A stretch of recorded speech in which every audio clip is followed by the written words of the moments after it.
2018 Lexus LC 500. The Lexus LC originally debuted at the 2012 North American International Auto Show in Detroit, and since then, Lexus debuted the LC Concept 2. Later in 2015, we got our hands on some spy photos of the LC testing under camo in production form. It has been few years of constant teasing, but Lexus has finally unveiled the Lexus LC 500, the production variant of the LC that we've been waiting for. As you can see from a quick look, the LC 500 isn't all that different from the previous LC concepts that we've seen. It is still the same low-sitting, dramatically styled coupe that will probably prove to be the best thing to come out of Lexus in a long time. With its unveiling, we've learned a lot about the 2+2 coupe that promises to be the future of Lexus, and to be honest, I can't wait to see it on the street. Akio Toyoda, a master driver and chief brand officer for Lexus, said, "The LC 500 has been an important product for Lexus and me personally. A few years ago, we decided to guide the future of the brand with products that had more passion and distinction in the luxury market. This flagship luxury coupe's proportions, stunning design and performance make a strong statement about our brand's emotional direction and will grow the Lexus luxury appeal globally. Of course, it's not like you'll see one at every corner. We're not aware of pricing yet, but given the dramatic design and the details at hand, the car is sure to be reserved for those of the wealthier population." With that said, let's take a look at Lexus's new flagship luxury coupe and all the greatness that is Lexus LC 500. Exterior. The LC 500 is the result of engineering and design teams working together to bring as much of the concept to the production model as possible. And as you can tell from the images, they did a very good job. It's not very often the production model looks as good and as stylish as the concept, but the LC 500 is an exception. Up front, the car has that huge signature Lexus grille with a 3D mesh design. Even the headlights look similar to that of the LC concept, except they are a little more dramatic, which is odd for a production model.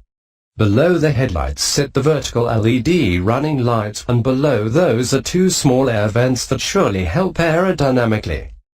Thanks to the design of the front end, the hood can sit low and latch below the top of the headlights without a massive overhang.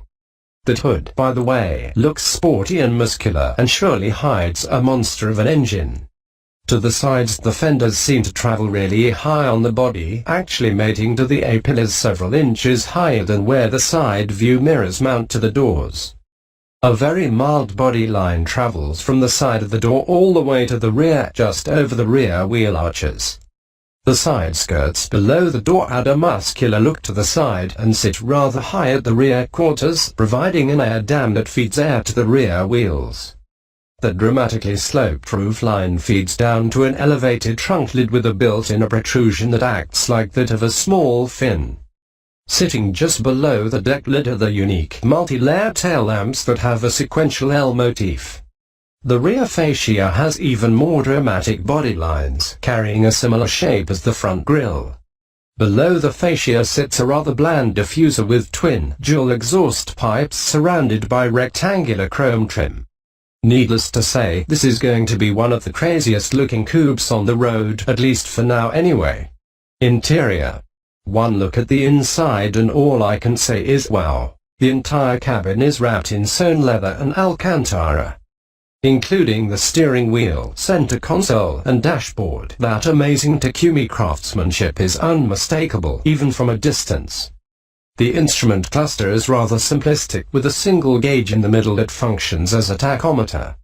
To the left of the tach is a digital representation of oil temperature.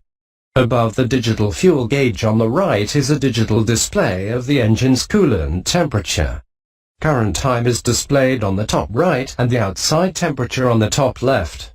Current speed is displayed digitally in the middle of the tachometer. What really makes the LC 500 unique is that the car was actually designed with the driver sitting as close to the center of gravity as possible. This allows the driver to feel as much feedback from the car during maneuvering as possible. The center console has a sports shift, and there is even an extra grab handle for passengers to hang onto as you rip around a corner at 70 miles per hour. Naturally, that center-mounted handle is obtrusive to the passenger, making it more difficult to play with the infotainment system. What really makes the LC500 unique is that the car was actually designed with the driver sitting as close to the center of gravity as possible. We don't have a very clear view of the rear seats, but from the look of things, those seats are just as comfortable as the front. Of course, it is a 2+2, so I wouldn't expect as much footroom, but headroom doesn't look too bad. As long as Lexus didn't go overboard with a rear center divider, hip room should be sufficient as well. You've really got to give Lexus credit here.